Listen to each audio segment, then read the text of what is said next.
Bienvenue au Studio 97 que j'ai plaisir à partager de belles émissions pour vous et avec vous. Aujourd'hui, je reçois un monsieur qui, je lui laisserai le soin de se présenter. Bienvenue, Luc, sur le plateau du Studio 97. Comment vas-tu ? Donc je vais bien, bonsoir à toutes, bonsoir à tous et merci de me recevoir sur votre plateau, votre émission. Voilà, je me présente de manière succincte, Éric Luc-Audry. Je suis président d'une association qui s'appelle Maridom, que j'ai ouverte en 2005. Tout d'abord, c'était pour qu'on puisse avoir un lieu pour se retrouver, un lieu de partage, parce qu'à l'époque, les gens cherchaient des lieux pour soit faire des mariages, des réunions de famille. Donc j'ai trouvé un lieu Amour, près de l'Isle-Adam. Et puis, ça a fonctionné pendant quelques temps. Et après, j'ai eu un souci, pas peur de le dire, dit financier. Donc j'ai préféré mettre l'association en sommeil pendant quelques temps. J'ai été président de l'association Cropvaux pendant 3 ans, suite au décès de Jean-Pierre Passy-Coutrin et de Philippe Luther, qui sont partis vraiment trop tôt. Et puis j'ai repris mon association en fin 2018. Et puis ma foi, depuis, ça roule et on essaie de faire bien des choses, on essaie de partager avec l'ensemble des ultramarines. On propose un tas de choses, on est assez diversifié, on fait du sport. Puis je me suis aussi spécifié dans la tenue et les événements avec des jeunes malades. Il faut les citer, donc je travaille avec les IME du Val d'Oise, avec le district du Val d'Oise de football. J'interviens aussi avec des jeunes gens qui sont dans des ITEP. Donc ce sont des garçons et des filles qui ont, disons-le, des problèmes de comportement. C'est pas facile pour eux. Et puis malgré tout, on arrive à faire bien des choses puisqu'on a été champion de France de football l'année passée à Montauban avec des jeunes gens issus des ITEP. On remet notre titre en jeu cette année à Nîmes, en juin 2023 à Nîmes. Et puis il y a un créneau qui me plaît bien, c'est aider les gens atteints de la drépanocytose et de la thalassémie. D'accord. Voilà. Eh bien, en tout cas, je te remercie beaucoup. Alors, nous allons parler un peu plus de toi, Éric Luc.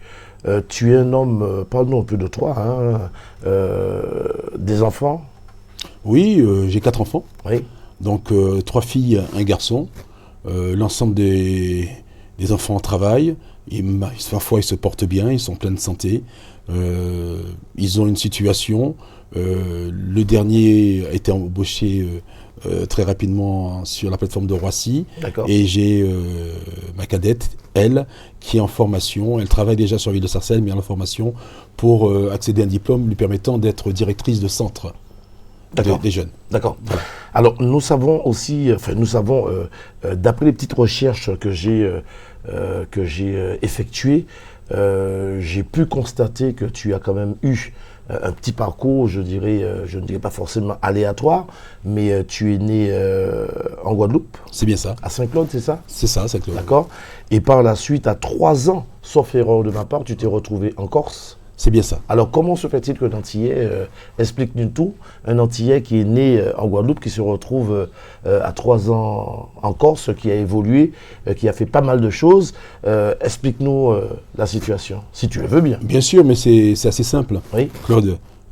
Mes parents ont émigré, parce que quand on traverse les océans, quand on se déplace de son propre pays vers un autre pays, c'est un immigré. Oui. Donc ils sont partis à Nantes, et ensuite à Nice, et mon papa pensait trouver un travail. Là-dessus, ça s'est pas fait, et puis il a rencontré une personne qui lui a dit, écoute, ma foi, il n'y a pas de travail à Nice, donc par contre, je sais qu'il y a du travail à Ajaccio, en Corse. Et puis, mes parents, ils avaient juste un ballot, hein. Et puis ils sont partis en Corse, et ils ont trouvé du travail, ils sont restés en Corse, et puis... Je pensais que parce que le père était militaire.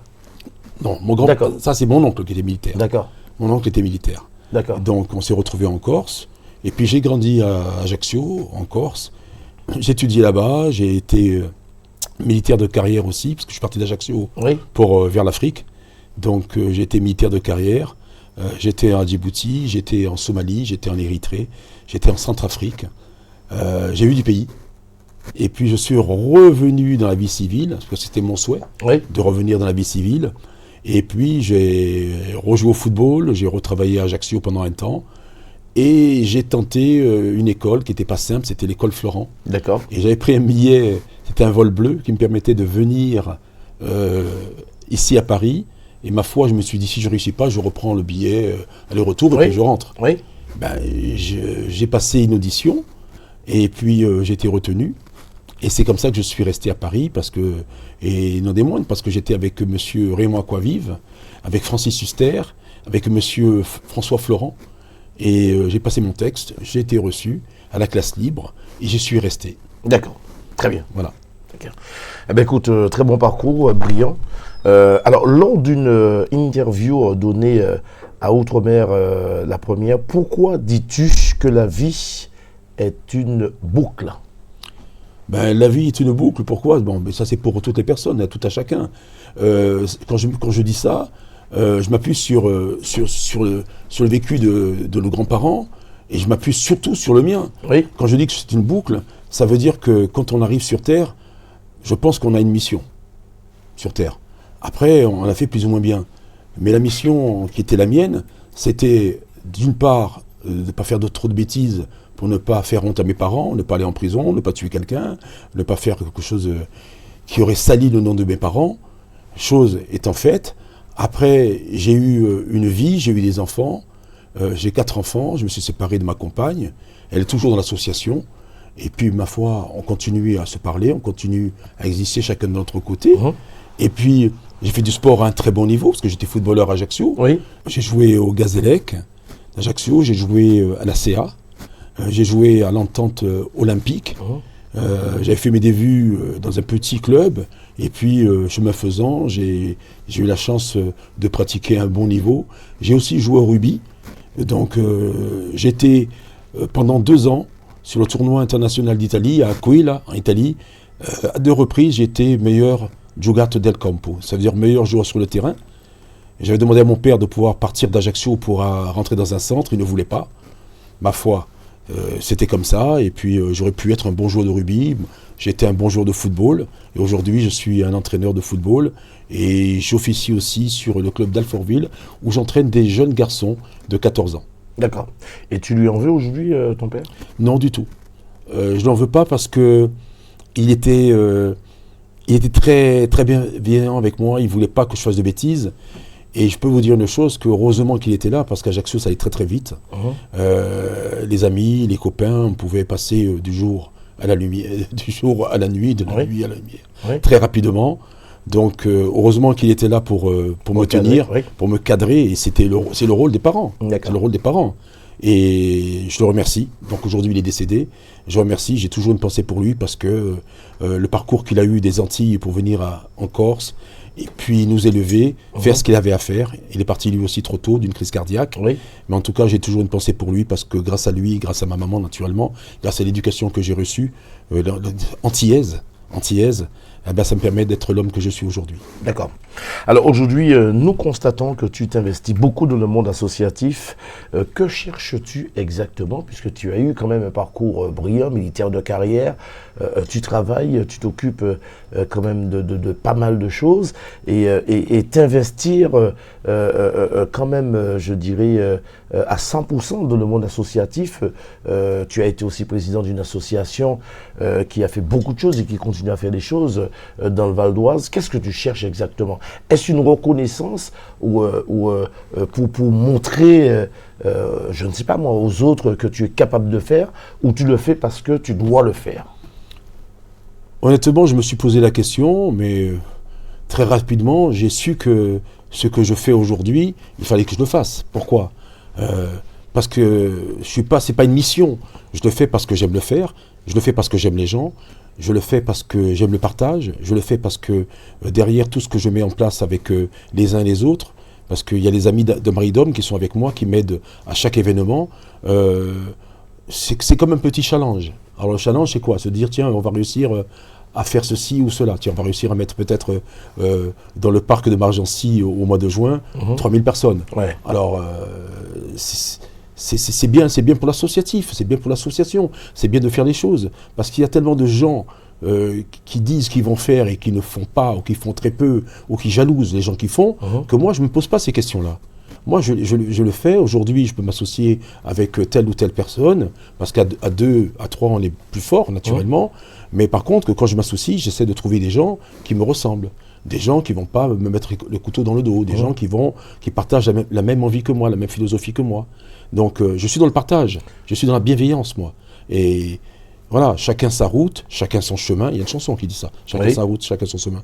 Et voilà. Donc, je fais les choses parce que j'ai envie de les faire. Et tant que j'ai la santé pour le faire, j'essaie d'apporter un peu de sourire, de bonheur à ceux qui n'en ont pas et qui n'en ont moins.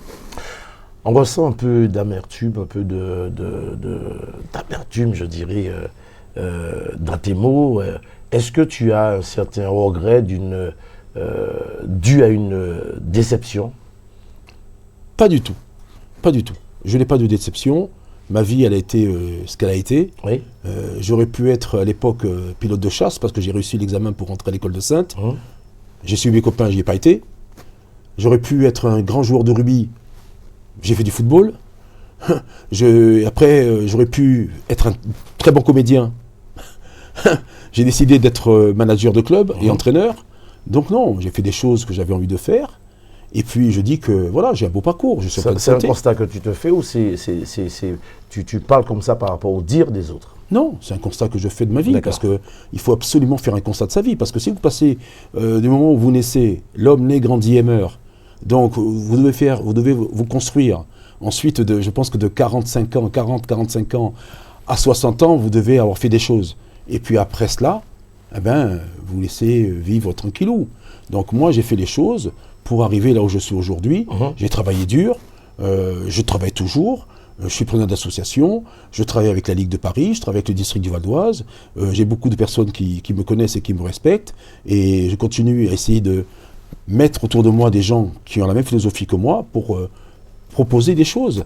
Parce qu'on est dans un monde où on ne sourit plus, on ne rigole plus, les gens sont amers, les gens ne se parlent plus, les gens se croisent sans se parler, il n'y a plus de partage.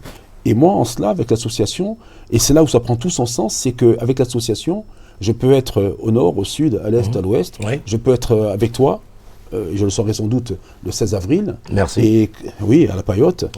Je serai là parce que j'ai mis un stand pour une amie qui est atteinte de la drépanocytose. Elle a un stand où elle vend des produits qu'elle coud elle-même.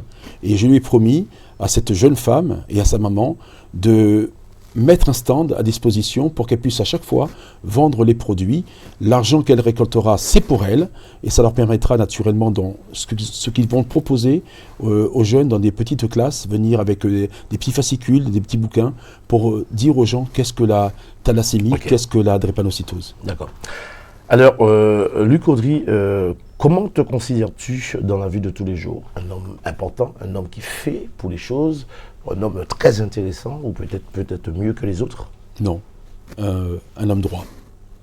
Un homme droit. Alors quand je dis cela, si je n'approfondis pas, ça ne veut rien dire. Un homme droit, ça veut dire que quand je me lève le matin, je sais que j'ai pas fait de mal à qui que ce soit. C'est très important. Que je sais que dans ma journée, j'ai un but à atteindre. Et je suis quelqu'un qui a toujours voulu performer. Donc quand j'étais joueur, quand j'étais militaire, je n'aimais pas être derrière. Donc j'aime être un peu une sorte de locomotive pour ma famille, donc mes enfants avant tout, et puis pour les gens qui sont avec moi, les gens qui du moins me respectent et qui aiment être avec moi, tout simplement. D'accord. Alors par rapport à tout ce que tu aurais pu réussir, et tu me dis dû à ta fréquentation, donc tu as fait autre chose si j'ai bien compris, est-ce que tu estimes avoir aujourd'hui une revanche à prendre de la vie? Non, aucunement. J'ai pas de revanche. Je pense sur le plan professionnel. Sur le plan professionnel, non, du tout. Je me suis réalisé sur le plan professionnel. Aujourd'hui, je suis sur le patrimoine bâti de la ville de Sarcelles. Le maire me fait confiance, mes collègues me font confiance. Donc, j'ai un travail qui est sûr. J'ai un travail qui est fortement intéressant. Puis après, le soir, je bascule soit avec les enfants des IME, soit avec les enfants du club que j'entraîne. Ma foi, que demande le peuple? Je suis heureux, je suis sur des terrains, je suis en plein air. Je prodigue à ces jeunes gamins comment jouer au football, parce que je suis diplômé pour le faire. C'est la santé. J'ai 59 ans aujourd'hui, j'espère pouvoir rester en santé quelques années de plus. et puis continuer à faire, ma foi, dans le Val d'Oise, et pas seulement, parce que je travaille aussi avec, sur la ville de Rennes, je travaille sur la ville de Vannes, je travaille aussi sur la Normandie, donc je fais plein de choses avec toutes les personnes qui veulent bien collaborer avec moi et collaborer avec l'association. Alors, un jeune aujourd'hui qui a envie d'entamer, je dirais, ou d'embrasser un parcours professionnel au niveau du foot, quel serait ton message pour les jeunes qui regardent cette émission? J'ai envie de dire que c'est pas facile, hein, c'est pas une chose facile. Et bien souvent, ils se font entraîner par des personnes qui leur disent que de traverser l'océan et de venir ici pour essayer d'embrasser une carrière professionnelle, c'est pas comme ça que ça fonctionne. Et de façon n'importe comment, heureusement que c'est bien fait, parce qu'aux Antilles, maintenant, depuis quelques années, du Mans, il y a des gens qui sont installés, qui font un très très bon travail, et puis le gamin qui est bon, il est repéré déjà aux Antilles. Et s'il est vraiment bon, il peut basculer sur une entité ici, en métropole. Quand je parle d'entité, je parle d'un club professionnel. Oui. Et puis il y a des personnes qui sont là, que je connais d'ailleurs, je peux les diriger. Moi, ça m'est arrivé, il y a des gamins qui m'ont posé la question, et je les ai dirigés sur un tel, parce que c'est plus leur credo. Moi, je ne suis pas vraiment sur les clubs professionnels, mais je connais des gens qui sont vraiment sur le club professionnel et qui en ont fait leur métier. Donc ça me permet de leur dire, voilà, tu vas voir un tel ou un tel. Et puis, ma foi, s'ils sont vraiment bons, ces jeunes, ils vont réussir. Mais il faut savoir aussi que pour 1000 personnes qui vont essayer d'embrasser cette carrière, peut-être qu'il n'y aura que 2 élus. Ça, il faut le savoir. D'accord. Alors, lorsqu'on est dans un monde associatif et nous faisons beaucoup de choses, on est face aussi face aux jeunes par rapport à tout ce qu'on vit aujourd'hui, l'insécurité, les problèmes d'insécurité. Je ne dirais pas forcément c'est les jeunes, hein, mais quel serait ton message aujourd'hui pour les jeunes qui sont inactifs, qui n'ont pas vraiment une vie professionnelle engagée et assurée? Qu'est-ce que tu aimerais leur dire aujourd'hui? Puisqu'ils sont beaucoup montrés du doigt. Bien sûr, ils sont montrés du doigt, mais attention, il ne faut pas tous les mettre dans le même panier. Parce qu'il y a des jeunes, qui aimeraient s'en sortir. Il y a des jeunes qui n'ont pas pris le bon chemin parce que malheureusement, sur leur route, ils ont trouvé des gens qui leur tiraient plus vers le bas que de leur donner un espoir de réussir dans quelque chose qu'ils aimaient. J'ai envie de leur dire que rien n'est perdu. À partir du moment où vous avez la volonté de vous lever le matin, et de dire, voilà, je chante, je danse, j'écris, je suis habile de mes doigts, il faut essayer, il faut se lancer. Moi, ce que je dis tout le temps à mes jeunes, c'est que vous tombez 1 fois, 2 fois, 3 fois, 4 fois, c'est pas grave. Oui. Vous relevez la 5e, la 6e, la 7e fois. Vous savez, rester dans son lit, la lassitude, c'est pas bon pour le progrès, pour réussir. Par contre, c'est dans la difficulté que vous arrivez à réussir.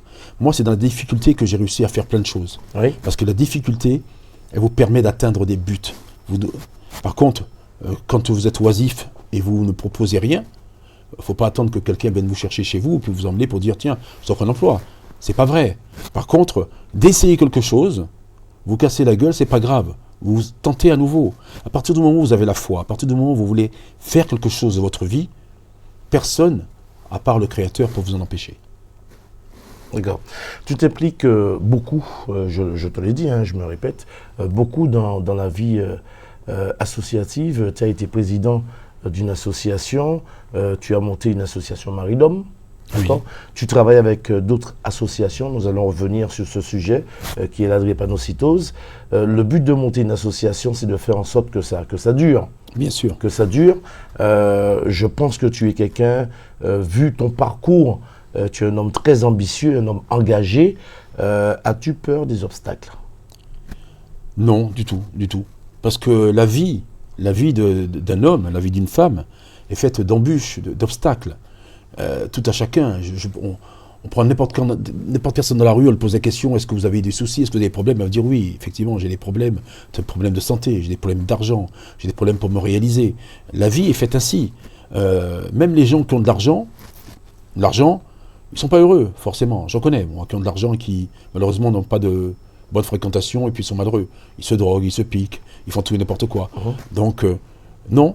Il faut faire les choses, et c'est normal qu'il y ait des obstacles dans la vie, parce que ça vous permet de vous grandir, oui. Ça vous permet de vous réaliser, et surtout, ça vous permet de mettre des projets à moyen et à long terme. Moi, c'est ce que je m'oblige à faire, de mettre toujours des projets à taille humaine, taille moyenne, et puis après des grands parcours.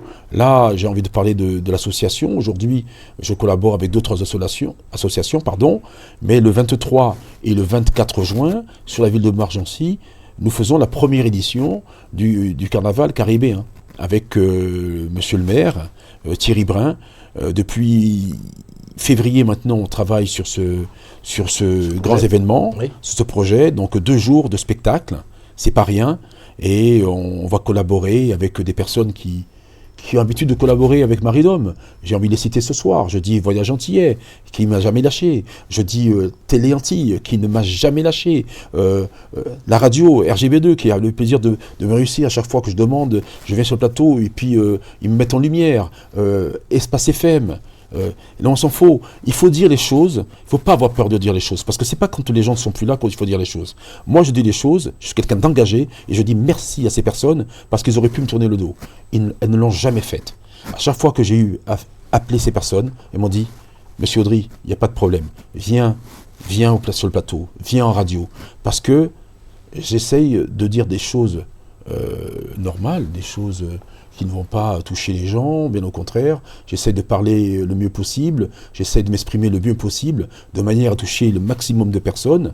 Et puis voilà, donc les choses sont simples. Vous savez, quand les choses sont simples, généralement les gens qui sont autour de vous et qui sont bienveillants comprennent. Et puis ils ont envie de vous aider. Par contre, quand vous prenez pour quelqu'un d'autre, là, attention, oh là là, oh là là. Tu aurais eu à parler de toi, de ta personne, de toi, tu dirais quoi en 2 mots? Une personne engagée qui a voulu, sur son parcours, faire de belles choses. Je pense que je les ai faites. J'ai voulu être militaire, je l'ai été. Je voulais faire du sport, je l'ai fait. J'ai fait de la boxe, du rugby, j'ai fait de la course, j'ai fait du football. Je voulais être entraîneur, j'ai passé tous mes diplômes et je les ai réussis. Donc c'est des diplômes qui me permettent d'enseigner dans différents clubs. Ici, à un niveau R3, R2, R1, je peux être aujourd'hui assis sur un banc de national grâce à ma formation diplômante. J'ai des enfants qui sont pleins de santé, qui travaillent. Je n'ai pas de problème, mis à part ça. Je n'ai pas de personnes haineuses envers moi qui veulent me couper les pattes. Donc je dis, voilà, j'ai la santé et j'ai envie de collaborer avec des personnes bienveillantes pour faire des spectacles, pour continuer à faire vivre notre culture, qui est une très belle culture caribéenne, et qu'on fasse découvrir au plus grand nombre tout ce qu'on sait faire, tout ce qu'on fait. Et c'est pour ça que sur le festival, nous verrons des chanteurs, nous verrons de la quadrille avec Nital Afonso, nous aurons des dessins pris, nous aurons de la tradition, nous aurons de la danse, nous aurons de la danse urbaine, nous aurons de la danse folklorique, Martinique, Guadeloupe et Réunion. Nous aurons des chanteurs, des jeunes chanteurs qu'on va aider, qu'on va propulser, qu'on va mettre en lumière, parce que c'est aussi ça le sens de l'association Maridom, c'est aider les gens. Moi, j'ai eu la chance, on m'a aidé, et on continue à le faire. De par les médias, ils continuent à m'aider. Oui. Donc aujourd'hui, je me dois, moi, président de l'association Maridom, d'aider les gens qui en ont besoin. Et c'est là où, quand je me lève le matin, je dis, voilà, aujourd'hui tu vas pouvoir faire ça. Donc ma vie, elle est belle, elle est pleine. Et j'aurais voulu que tous les jeunes gens, marchent un peu dans nos traces, pas dans ma trace, mais dans nos traces. Nous, les plus vieux, qui avons essayé de montrer la voie, qu'ils essayent parce que c'est faisable. Si vraiment ils prennent la vie par le bon bout, c'est faisable. D'accord. J'ai eu l'occasion de recevoir une charmante dame qui se bat aussi pour aider et prêter main forte aux compatriotes qui viennent se faire soigner ici. Yvonne, que je fais un bon petit clin d'œil et je lui souhaite bon courage. On en a parlé des associations. Je te pose la même question. Est-ce que ton association, l'association que tu présides, perçoit des subventions de la mairie? Non. Aujourd'hui, je suis clair avec tout le monde, je ne perçois pas un iota de la mairie de Sarcelles. L'association est basée à Sarcelles. Donc elle fonctionne comment? Elle fonctionne avec mes fonds propres. Donc je n'ai pas peur de le dire, c'est avec mes indemnités d'entraîneur de football, plus l'argent que j'ai pu mettre de côté. Et j'ai ma famille, ce que j'appelle la Audry Family, ma famille, qui sont, certains d'entre eux sont chefs d'entreprise. et ont pris à bras-le-corps l'association, et ils deviennent mécènes de l'association, ce qui me permet de pouvoir, normalement, régler ce que j'ai à régler, plus facilement. Donc si je comprends bien, c'est toi qui n'as pas fait cette démarche au niveau de la municipalité. C'est moi qui n'ai pas fait cette démarche au niveau de la municipalité. D'accord. Et je sais pourquoi je ne l'ai pas faite. D'accord. Ben écoute, on ne peut que souhaiter ton association une très longue vie. Et nous avions aussi ce besoin de parler avec toi, surtout moi, de parler aussi sur ce sujet, puisque je sais que tu t'occupes aussi d'une association et aussi des personnes atteintes de la drépanocytose. Tout à fait. Je suis depuis décembre 2022 membre de l'association SOS Lobby 94. Et donc je salue Madame la Présidente et puis Monsieur Godard qui est un chercheur. Et puis toutes les personnes qui sont autour de l'association, qui sont malheureusement atteintes de la drépanocytose. Oui. Parce qu'il faut savoir que quand on est malade, eh bien souvent on a envie de faire quelque chose, mais quand on est malade, on ne peut pas le faire. Donc c'est aussi bien que d'avoir des gens qui ne sont pas malades, qui sont saines, pour pouvoir continuer à faire les choses. Quand elles sont malades, je prends le relais pour aller soit sur une réunion, voir les médecins à l'hôpital Henri Mondor, ou soit faire ce que je fais le 16 avril, prendre un stand et venir l'aider à mettre son stand en place. Pourquoi pas vendre avec elle? C'est un besoin que j'ai, c'est un besoin de redonner. C'est un besoin de redonner, parce que si vous passez dans une vie où vous ne pensez qu'à vous, à votre nombril, moi je trouve pas ça plaisant. Il y en a qui le font, tant mieux pour eux. Mais moi j'estime qu'il faut être capable de donner à l'autre. Parce qu'en donnant à l'autre, vous allez forcément recevoir. D'accord. Donc tu es quelqu'un qui a le sens du partage. Tu aides toujours ton prochain. Évidemment. Sans rien attendre en retour. Sans rien attendre en retour. Sans rien attendre en retour. D'accord. C'est comme ça que j'ai été éduqué. C'est comme ça que mon papa et ma maman m'ont éduqué. Et malgré toutes les embûches que j'ai pu avoir, je continue à le faire et j'ai éduqué mes 4 enfants comme ça. Et aujourd'hui, ma foi, la preuve en est, c'est qu'ils arrivent à travailler, avoir des formations diplômantes. J'ai une fille qui a ouvert sa société où elle vend des biens. J'ai un fils qui travaille dans l'ingénierie. J'ai une fille qui va être bientôt directrice de centre de vacances. Et puis une autre qui est dans le cinéma. Moi, ce que je leur souhaite, c'est d'avoir un bon parcours, une très belle vie. Et puis, ma foi, je suis fier d'eux aussi, et d'elle aussi. C'est ce qu'il faut, c'est ce qu'il faut. Est-ce que tu as le sentiment d'avoir réussi dans la vie et ne plus avoir à prouver quoi que ce soit? J'ai envie de vous dire qu'on a toujours envie de prouver des choses. Parce que si vous vous levez le matin, sans aucune envie réelle, eh ben, vous n'allez pas atteindre le but que vous êtes fixé. Alors, pas forcément le but de monter un spectacle, par exemple. Mais pour monter ce spectacle, il faut que vous alliez chercher la force en vous. Et peut-être que la force, c'est peut-être par le biais de gens, par d'autres personnes qui font des choses et qui les font bien. Donc moi, je sais que je m'appuie aussi sur des personnes qui réalisent de beaux spectacles. Je regarde ce qu'ils font, comment ils le font. Je m'appuie sur leur expérience. Parce qu'il ne faut jamais dire je fais tout seul, c'est pas vrai. Moi, quand je me déplace, je vois des groupes, je regarde, j'écoute leur parcours, et ben ça m'aide à me bonifier. Lorsque tu parles des groupes, tu parles bien sûr des gentlemen de la musique caribéenne. Naturellement. Je n'osais pas le dire, mais pas seulement. Les gentlemen, pas seulement. Je parle aussi du groupe Chorus, que j'ai eu la chance de découvrir il y a quelques temps, quelques mois, et qui seront avec moi sur le festival caribéen, le 23 et le 24. Et j'espère, et je le dis, j'ose te le dire, j'espère que je vais, avec toi, monter un concept pour qu'on puisse jouer la musique, que je puisse avoir les gentlemen de la musique. Alors, à Sarcelles, mais pas nécessairement à Sarcelles. On pourra faire ça à Vannes, on pourra faire ça à Nantes. Parce que j'ai un projet pour monter un spectacle à Nantes. On pourra le faire ça à Saint-Lô, parce que je vais très souvent dans ce coin-là. Il n'y a pas de frontières. D'accord. Il n'y a pas de frontières, on peut faire des choses avec des gens sincères et des gens qui ont envie de partager cette même envie et ce même amour. J'ai envie de parler d'amour, parce que sans amour, on ne va pas loin. D'accord. Qu'est-ce que tu aimerais dire à tous ceux qui te regardent, tous ceux qui te connaissent et qui savent que tu te bats pour faire avancer certaines choses, ne serait-ce que notre culture, à travers, je dirais, tous ceux qui sont dans le besoin, tous ceux qui ont envie d'avancer, tous ceux qui ont envie de progresser, les petits jeunes que tu encadres. Quel serait ton message pour tout ce beau monde? Qu'on soit véritablement dans le partage. Alors le partage, c'est un grand mot, Mais vraiment qu'on prenne le sens du partage et puis qu'on puisse se respecter les uns les autres. Parce qu'à partir du moment où vous respectez les uns les autres et que vous avez la notion de ce partage et d'être bienveillant avec les gens, sans être au-dessus de la mêlée, attention, hein, sans être au-dessus de la mêlée. Mais après, je veux dire, des fois, il y a des gens qui méritent qu'on les recadre. Ben, on leur dit gentiment, voilà, là je pense que tu fais fausse route. Après, quand les gens font bien les choses, il faut leur dire. Il faut leur dire, ce que tu fais c'est bien, continue. Si maintenant je peux apporter ma pierre à l'édifice pour qu'on puisse aller plus vite, et si tu veux bien de moi, on va le faire.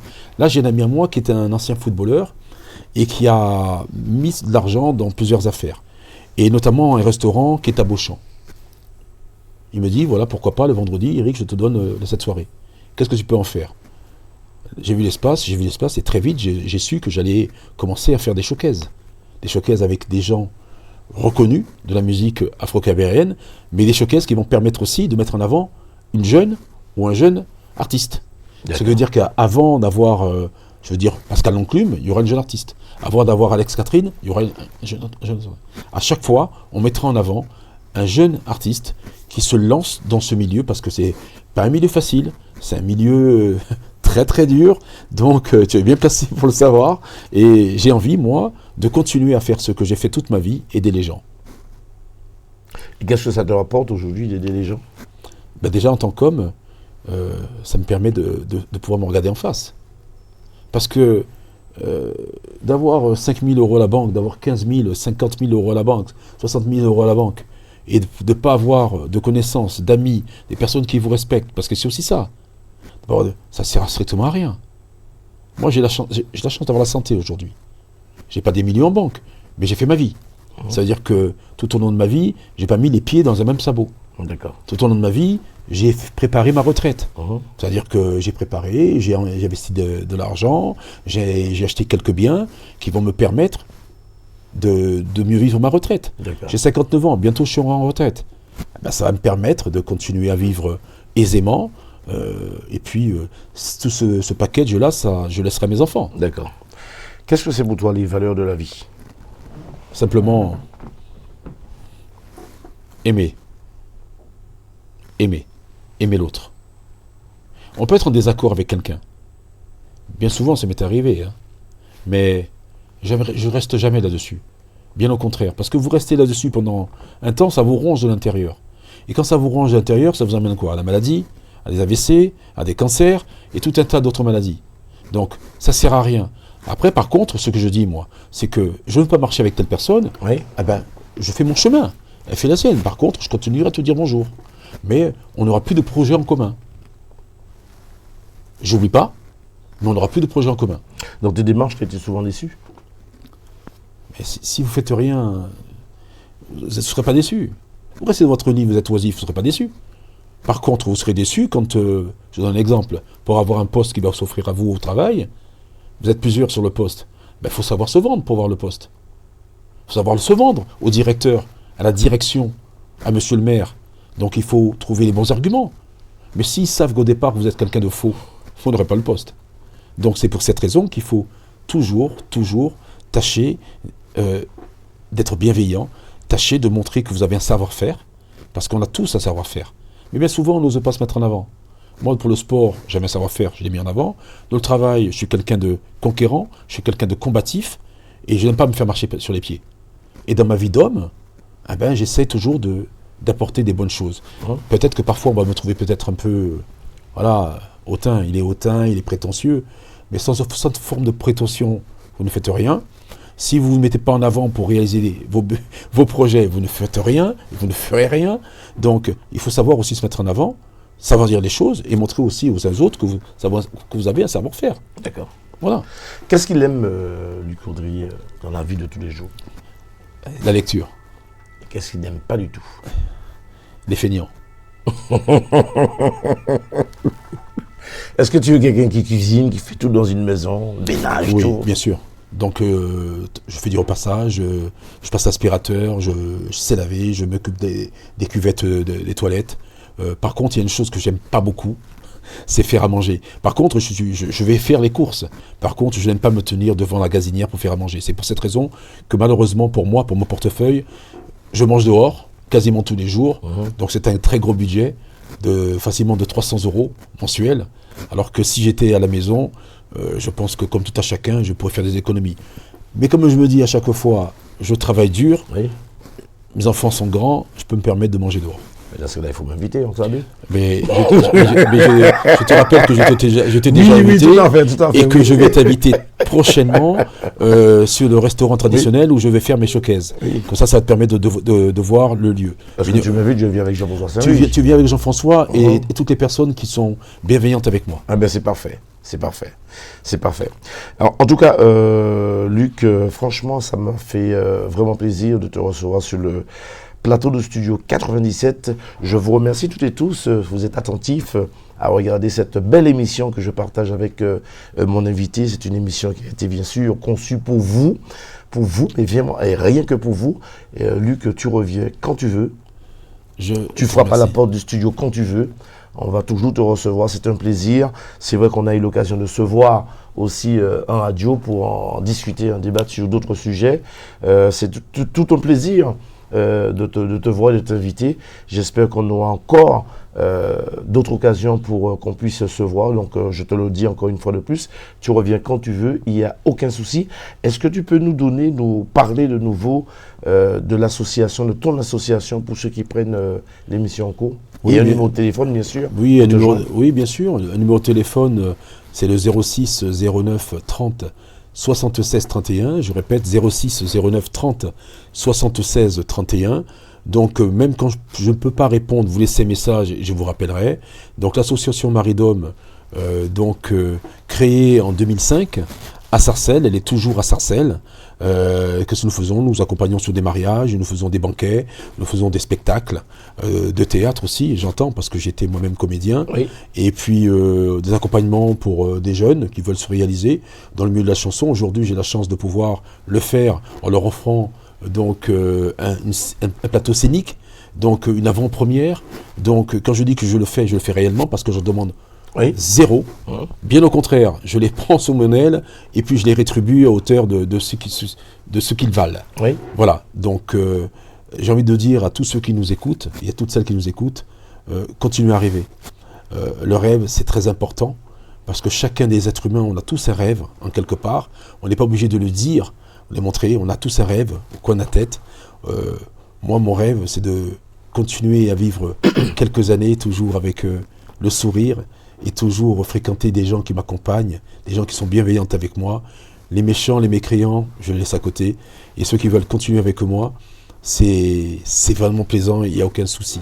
Très bien. Est-ce que tu penses que tout homme peut réaliser son rêve? Bien sûr, bien sûr. À partir du moment où vous fixez un objectif, pas lointain, un objectif à moyen terme, et que vous vous donnez les moyens, vous faites accompagner par des gens qui veulent bien vous aider à obtenir ce dont vous avez rêvé, eh bien, quand vous êtes arrivé là, vous dites, eh bien voilà, j'ai fait 2 mètres aujourd'hui. Eh bien, comment que j'ai fait 2 mètres? J'ai fait mon parcours, je vais essayer d'en faire 6. Et puis, c'est ce que je dis tout le temps, c'est un pas après pas, step by step, c'est ce que disent les anglo-saxons, step by step. Donc moi, c'est comme ça que je fais ma vie, c'est comme ça que je l'ai faite. Et puis, je voudrais aussi vous parler un petit coup de chapeau à une dame que j'aime beaucoup, Marilyn Couta, qui est présidente d'une association dans les Hauts-de-France, à Crépy-en-Valois. Et très bientôt, je fais un partenariat avec elle le 3 juin. Donc elle présente ce qu'elle a présenté avec son association, parce qu'elle fait de la danse afro-caribéenne et autre chose. Elle fait aussi je dis bien qu'elle donne des excusez-moi du terme, à manger à des personnes qui en ont besoin, des denrées alimentaires. Elle fait ça tous les mardis à Crépy-en-Valois. Moi, je croyais en elle, et elle a réussi son pari. Et tous les mardis, à Crépy-en-Valois, elle a une 60aine de familles à qui elle remet des denrées tous les mardis. Elle fait ça derrière son pavillon. Je la connais. Oui, à Crépy-en-Valois. Je sais que vous la connaissez. Je sais. Donc un coup de chapeau à cette dame. Et Marilyn Couta, l'association culturelle des Antilles, dont je serai avec elle. Un travail formidable. Travail formidable. Je serai avec elle le 3 juin. Et puis, naturellement, je pense qu'on fera des choses ensemble, à Crépy-en-Valois, mais pas seulement, parce qu'il y a tellement de choses à faire, il y a tellement de sujets qu'on pourra traiter, et aussi de la maladie, parce que la maladie, ça me tient vraiment à cœur. la maladie, parce que quand on est malade, on n'est pas comme les autres. Hein. Quand on est malade, on rêve de guérir. Et quand on guérit, on a envie de faire des choses. Donc c'est pour cette raison que moi, aujourd'hui, je suis proche des enfants des émeux, de la drépanocytose, de la thalassémie et des ITEP, parce que c'est mon sacerdoce aujourd'hui. Voilà, j'ai envie de vous dire, c'est ce qui me plaît. Ça me plaît de le faire. J'attends rien derrière. Je suis pas un médecin. Je suis pas un soignant. Je m'appuie sur des soignantes comme Emmanuela Réveillé qui travaille qui a travaillé pendant plus de 35 ans avec des malades atteints de la drépanocytose. C'est une femme formidable. Elle est dans une association Drépagreffe. Donc c'est une femme merveilleuse que j'ai rencontrée sur la radio avec toi, RGB à Cergy-Pontoise. Et voilà, ce sont des gens comme ça. J'ai envie, moi, à chaque fois d'être avec elles, j'ai envie de performer. J'ai envie de dire, j'ai envie de performer, de faire des choses, parce que la vie, elle vaut la peine d'être vécue, mais à condition d'avoir des projets. Si vous n'avez pas de projet, j'ai envie de dire, restez dans votre coin, oisif, écoutez la musique, et puis continuez à faire ce que vous faites. Mais il faut faire des choses. En tout cas, merci beaucoup d'avoir honoré cette invitation. Ça m'a fait vraiment plaisir de partager ce beau moment avec toi. Et puis surtout ceux qui regardent cette belle émission. Merci. Et quel serait ton mot de la fin? Mon mot de la fin, je te remercie déjà, Claude, Claude Lange. Je te remercie pour ta bienveillance. Parce que c'est un mot qui revient beaucoup dans ma bouche, parce que j'en ai fait mon credo. Et je remercie toutes les personnes qui sont derrière la technique. Je remercie des gens comme Mike, Espace FM. Je dis les noms, comme Jean-François Saint-Louis, qui m'a toujours ouvert sa porte et qui a, honnêtement, toujours été super sympa avec moi, toujours été bienveillant avec moi. Et je sais que ce sont des personnes qui aideront toujours l'association à grandir, avec le cœur, à grandir, et puis qui sont là aussi pour me conseiller. Parce qu'ils n'ont pas peur de me dire, attention, là, présidente, là, tu vas faire fausse route. Je pense, ok, je les écoute parce qu'ils ont cette expérience que je n'ai pas. Donc, et c'est en ça que je remercie aussi les personnes comme Alain Providanti de Air Sport Plus et AGS Déménagement, des gens comme Cédric de la PAD, de Voyage Antillais, de la maman aussi, qui a travaillé beaucoup avec moi, et puis toutes les petites associations, puisqu'il n'y a pas de grosses associations, petites associations qui continuent à fonctionner avec Maridom. Et puis je vous dis, ensemble, généralement, ensemble, on est plus fort et on va beaucoup plus loin. C'est ce que j'ai envie de vous dire. Merci. En tout cas, je te remercie beaucoup. Et puis, je ne peux que te souhaiter une longue route et puis une longue vie à ton association. Et je te dis à très, très, très bientôt. Merci pour le plateau 97. Merci beaucoup. Merci Claude. Et à très bientôt. Merci vraiment. Merci. Bonsoir à toutes et toutes.